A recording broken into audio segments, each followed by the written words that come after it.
This is Sarah Cage, and I'm joined again by my co-host Adam Olsen, Embark's National Quality Leader, and we get to welcome Julie Avellanet back again. She is a senior manager on Adam's team of National Quality, so she is helping us make sure all of our stuff is in tip-top technical shape. Warming up my mouth for the rest of this episode. And today we are talking about everybody's favorite financial statement, the cash flow statement. And I feel like this is where accounting feels most like a puzzle, and some people thrive with it and other people maybe not so much. So let's jump in and see if we can help demystify the cash flow statement for our listeners. So Adam, as usual, can you start us off with just a general overview of the cash flow statement and what the purpose of it is? Yeah, sure. So I think it's fair to say that the cash flow statement probably gets the least amount of love out of all the financial statements. It's like the middle child of the family here. And it's rightfully so in many cases, because if, generally people probably only work on the cash flow at a quarter end, or even for private companies, they just have to prepare a cash flow for their year-end reporting. So it's not something that often is an exercise people have to, repeat over and over again. But the cash flow statement itself, it's very, very useful. Tons of analysts use it. It provides a lot of great information. And ultimately what the purpose is to paint a picture of how cash moved in and out of a business during the period of time that the cash flow is covering. So it can help assess, the entity's ability to generate positive future net cash flows. It talks about, being able to meet its upcoming obligations. It can indicate whether or not an entity may need more financing or not. But it also discloses things that aren't necessarily cash, but actually impact certain investing and financing activities. So a lot of good things that the cash flow does. You mentioned earlier that people typically only look at the cash flow statement once a quarter or for year-end reporting. So when an entity is going through their reporting, at what point does it make sense for them to start looking at their cash flow statement? Yeah, so the cash flow statement itself, it's the only statement that's obviously on a cash basis. So it really is a bridge between the other financial statements, so the income statement and the balance sheet. So it really doesn't make sense to start working on your cash flow statement until you've got your balance sheet, your income statement, and any other supporting schedules that you might need for the various investing or financing activities complete. Again, the whole purpose of that cash flow statement is really to reconcile your beginning and ending cash equivalents, and restricted cash balances. And along with that, the standard layout of the cash flow worksheet is really driven by your balance sheet account changes in your balance sheet accounts. So, it doesn't make sense to really start jumping into your cash flow if you have a lot of moving pieces still going on with post-close entries or reconciliations or whatever your accounting or finance team may be working through, because it ultimately will just kind of create an inefficient process. So most people wait until all that stuff's in a good stopping point, and then you can really hammer out the cash flow. And we talked about reconciling beginning and ending cash balances. There's also cash equivalents and restricted cash. So why is it all three of those? Why aren't we just reconciling simply cash? Yeah, so again, the purpose of that cash flow is to represent cash moving in and out of the business. And if you look at what actually is a cash equivalent, cash equivalents, they're short term, they're highly liquid investments that have such a short maturity. Generally it's 90 days or less, and that there is such an insignificant risk of changes in value that they're often viewed as cash themselves. And then restricted cash is really just cash that's contractually or legally restricted. But like I said, it's still cash to the business. Oftentimes restricted cash is going to be presented separately from cash and cash equivalents. So the FASB kind of clarified back in 2016 that, the cash flow itself shouldn't just be the cash balance on the balance sheet. You also need to include a reconciliation of cash equivalents and restricted cash. So what you're saying is some cash items may not actually be called cash and cash equivalents on the balance sheet? Yeah, in some cases, yeah. So depending on the entity, you could have items that actually qualify as like a cash equivalent or restricted cash. And that could be based on the company's accounting policy for how they define some of those items that are actually presented in other balance sheet line items. So, A common one is sometimes you'll have cash equivalent balances that might be reflected in short-term investments on the balance sheet, or something that's maybe reflected in other assets. Things that could be, in short-term investments, they may be things like treasury notes. So, a short-term treasury note that's got a 3-month maturity or less, commercial papers, certain investments in money market funds that qualify, could be a cash equivalence. And then things that you might see presented in other assets could be, cash that could be held in escrow or holdbacks related to a business combination. So you just want to make sure that when you're trying to reconcile all the activity of the cash flow, is that you're thinking about potentially other areas where maybe cash exists that isn't in that cash and cash equivalence line item. So can an entity change what it considers a cash equivalent? At a high level, they can. Like I said earlier, the determination of what is a cash equivalent is kind of an accounting policy. There is obviously guidelines and GAAP for that, but what ultimately a company calls a cash equivalent is going to be part of their accounting policy. So if they change what they're considering a cash equivalent, it is going to be viewed as a change in accounting principle. So anytime you have a change in accounting principle, you go back to the guidance in ASC 250, and for changes in accounting principle, you do have to demonstrate that it's preferable for that change. And then once you've done that, from a financial statement reporting perspective, you would have to retrospectively apply that change in accounting principle. And shameless plug for a recent episode we did with Nicole about assets held for sale. How do cash amounts included in assets held for sale get treated on the cash flow statement? Yeah, so that's a good question. So, in some cases, a disposal group that maybe you classified as held for sale could include cash equivalents, and restricted cash. The way, an entity might account for that when presenting their cash flow is usually done by one of two ways. So one way is just including a reconciling item on the statement of cash flows itself, after the financing activity subtotal. This item here would essentially just reflect the change in cash balances that are included in the company's held for sale assets line item. Alternatively, what you could do is just include a reconciliation of that amount in the footnotes itself. So in this case, the cash flow statement itself would just include changes in cash related assets held for sale in both the beginning and ending cash balances on the statement. There wouldn't actually be anything called out on the statement itself. So now that we've kind of identified what we're calling cash, once we've inventoried and identified our beginning and ending balances, how do we organize the rest of the cash activity? Julie, I'll throw this one over to you. So there's 3 classifications. You have operating, investing, and financing activities. So operating activities are those that generate revenue for the company. They're producing cash flows from your current assets and your current liabilities. And generally, this is sort of like the catch-all for any cash receipts and cash payments that don't fit the definition of financing or investing. Investing activities are typically your acquisitions, disposals of any long-term assets, businesses, and other investments that aren't cash equivalents, or restricted cash. And then financing activities are those changes in your equity or capital and any borrowings. And then the guidance also requires that you disclose your non-cash investing and financing activities, either on the face of the cash flow statements or in the footnotes. And if I remember correctly from my accounting days, there are 2 methods for presenting operating cash flows, correct? Yep, you're right. There are 2 methods for presenting your operating cash flows. You have your indirect method and your direct method. Keep in mind that no matter which method you're using, you're going to arrive at the same cash flows from the operating activities in total. And the presentation of your investing and your financing activities are the same under both methods. But since nearly every company uses the indirect method for operating cash flows, we'll just hone in on that one in our discussion.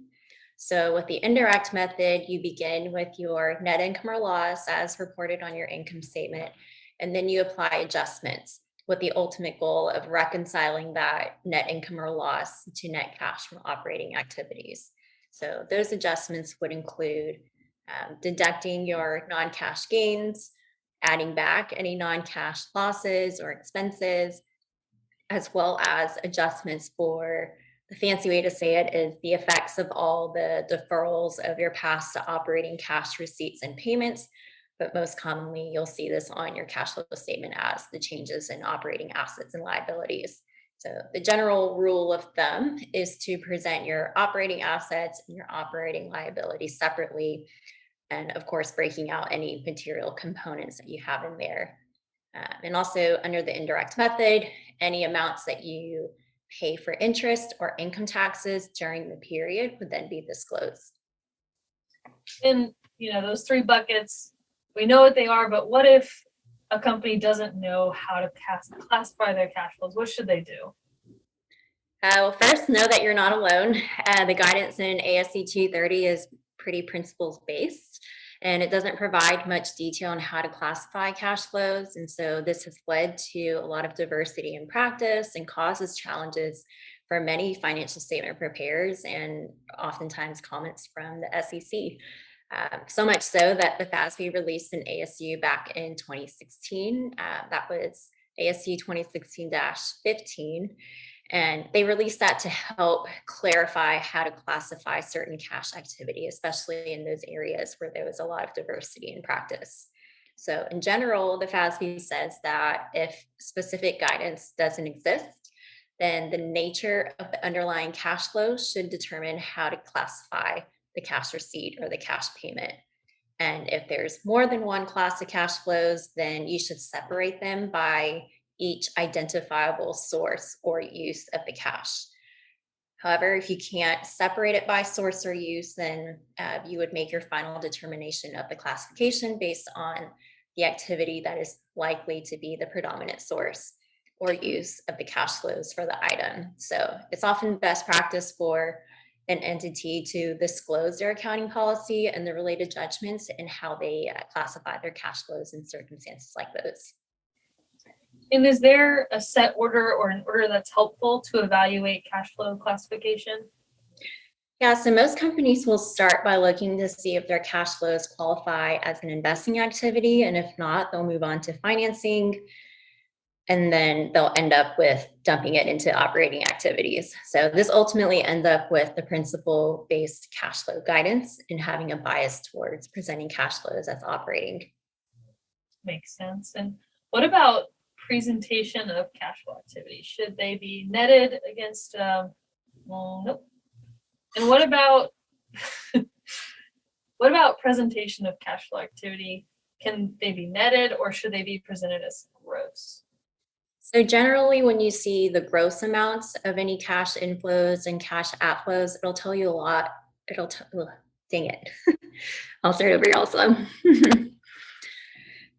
So generally, when you have information about the gross amounts of your cash inflows and cash outflows, the information is a lot more relevant than the information about the net amounts. But sometimes you have quick turnover, the amounts are large, the maturities are short enough to where the net amount would provide you sufficient information. So generally, if the original maturity of the asset or the liability is 90 days or less, then it might be reasonable to just present your net cash receipts and payments for things like investments, other than the cash equivalents, and then your loans receivable and debt. And Adam, in your many years of experience, what are some common issues you've seen with financial statement preparers dealing with cash flow statements? Yeah, so there's several. I don't think we'll hone in on every single one, but maybe pick some of the more common ones that I'm used to running across. So a big one is really related to purchases of property, plant, and equipment. So capital expenditures, and how to classify, that activity itself. So for classification purposes, when it comes to, fixed assets, PP&E, really the timing of the payment related to the capital expenditure is going to drive the classification under the cash flow guidance. So what I mean by that is like where the payment is made either shortly before or at the time of the purchase or soon after, the cash flow activity is going to be an investing activity. On the other hand, if there are payments for capital expenditures that are made long after the purchase, you really have to think about that. The nature of that payment is probably more, akin to a financing activity.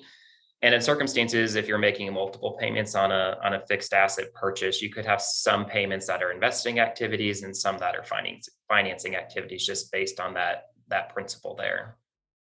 So I heard some words in there that make me feel like there's some judgment coming.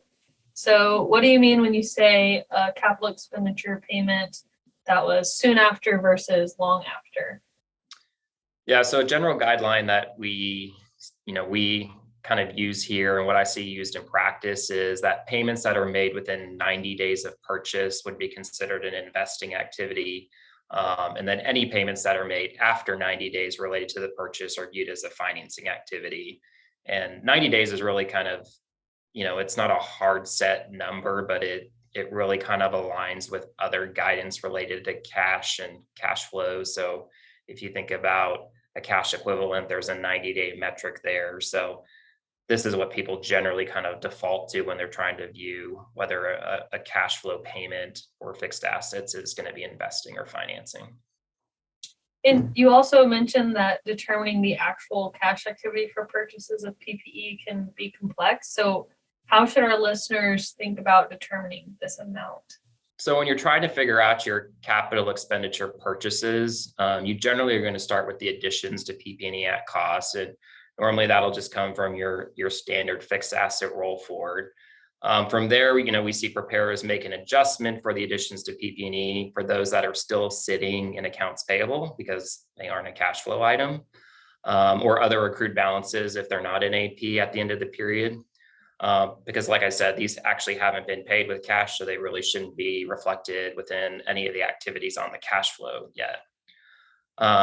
One thing to keep in mind, though, is that when you're making that adjustment to PP&Es, really you need to be focusing on the change in the accrued PP&E from the beginning of the period to the end of the period, because you're likely to have balances both from the prior year that probably ran through the cash flow because they were paid, but then you also have amounts that were accrued at the end of the year. So just make sure that when you're looking at, which piece to include within the activity of the capital expenditures on the cash flow itself, is that you're looking at that change in that accrued amount.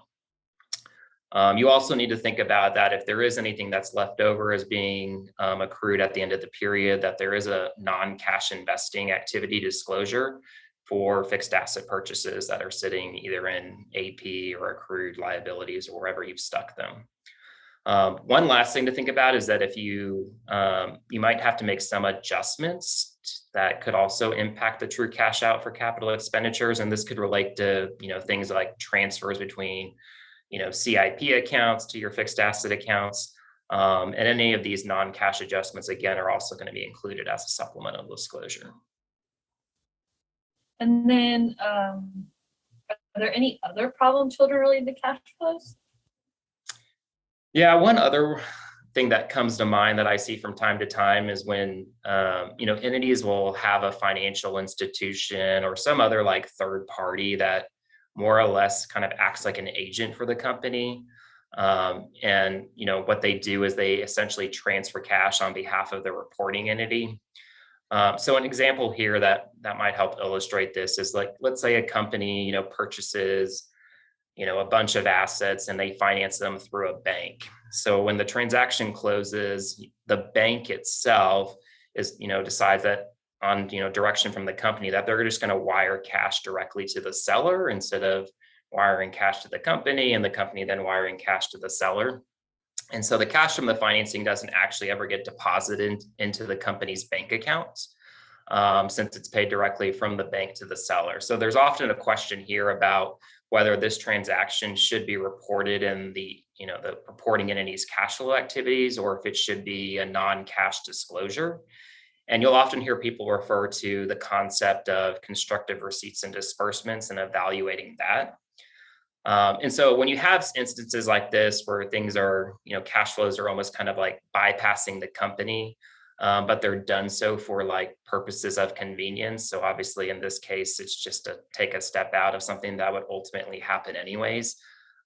Most reporting entities are going to apply this constructive receipts and disbursements principle, which basically, states that those cash flows should be reported in the reporting entity statement of cash flows as if they had received cash and then paid cash out. And Julie, do you have any common issues that you've seen to add? Yeah, so there's one that relates to distributions from equity method investments. So the guidance in ASC 230 talks about how cash flows that represent a return on investment are typically operating cash flows, whereas those that represent a return of investment are investing. The problem here is that neither of those terms are actually defined in ASC 230. So companies should consider drafting up an accounting policy for how they determine whether distributions from an equity method investment represent a return on or of their investment. So in practice, we usually see two different approaches that are used, and that is the cumulative earnings approach and then the nature of the distribution approach. All right, those are all good and very complicated issues to run into. I'm glad you guys went through those. And I know leases are top of mind right now with private companies adopting ASC 842 in 2022. So does that transition to 842 impact the cash flow statement at all? Yes, it does. Specifically, there will be additional requirements for the operating activity section. So if you're using the indirect method, you're a lessee, you have an operating lease, you'll have to adjust your net income loss with non-cash lease expense. This is essentially your reduction in the ROU asset. If you have any payments that you made for operating leases that represent the cost of bringing another asset to the condition and location necessary for its intended use, that would be classified as investing activities. And then further down at the bottom of the cash flow statement where you disclose your non-cash investing and financing activities, you'll now have to disclose any new ROU assets or new lease liabilities at lease commencement, as well as any non-cash changes to the ROU assets and lease liabilities. Typically, that would be due to any lease modifications or other remeasurement events.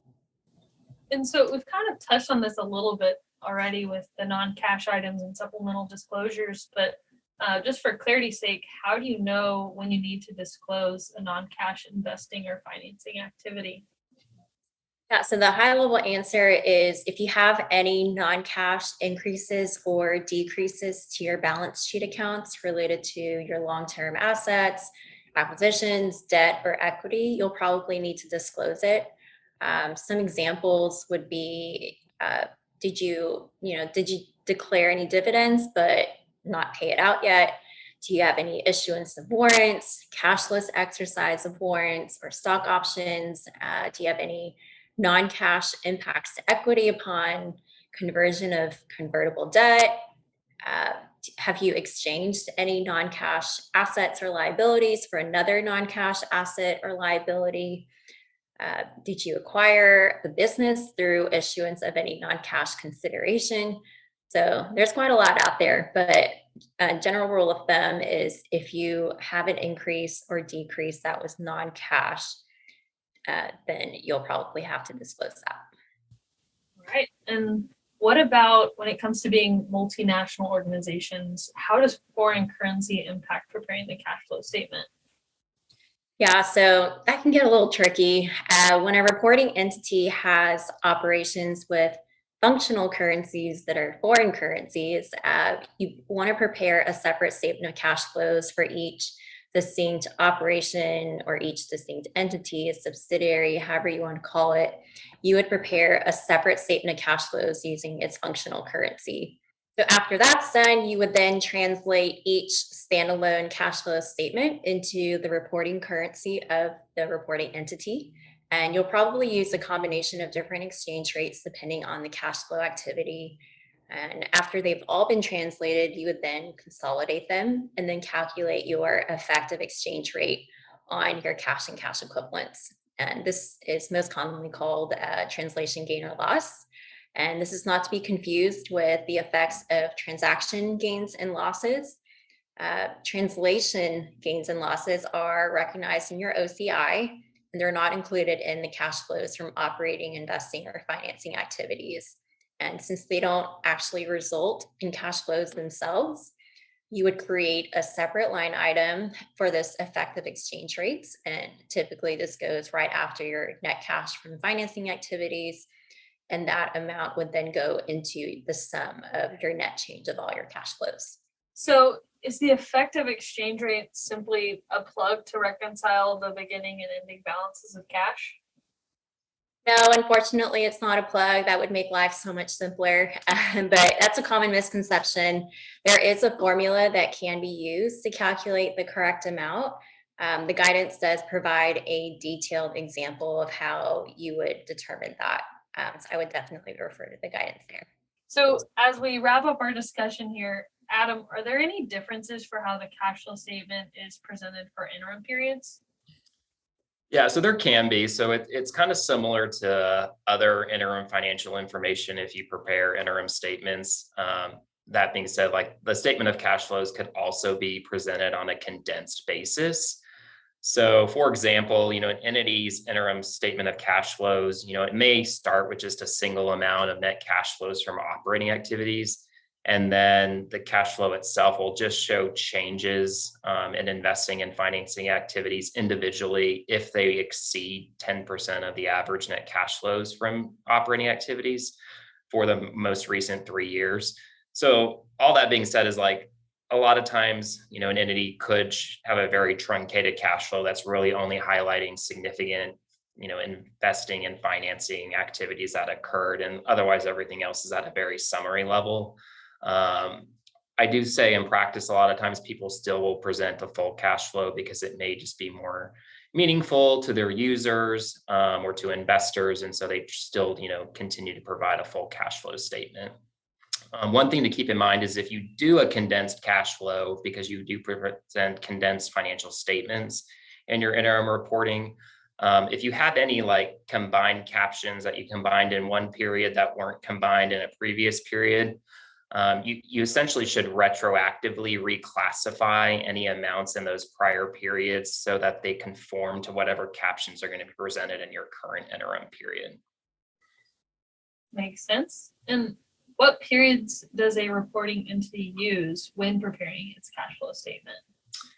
Yeah, so for an interim reporting period, the statement of cash flows is going to be presented for the period between the end of the preceding fiscal year and then the most recent fiscal quarter, as well as for the corresponding period of the preceding fiscal year. So in other words, a year-to-date statement of cash flows.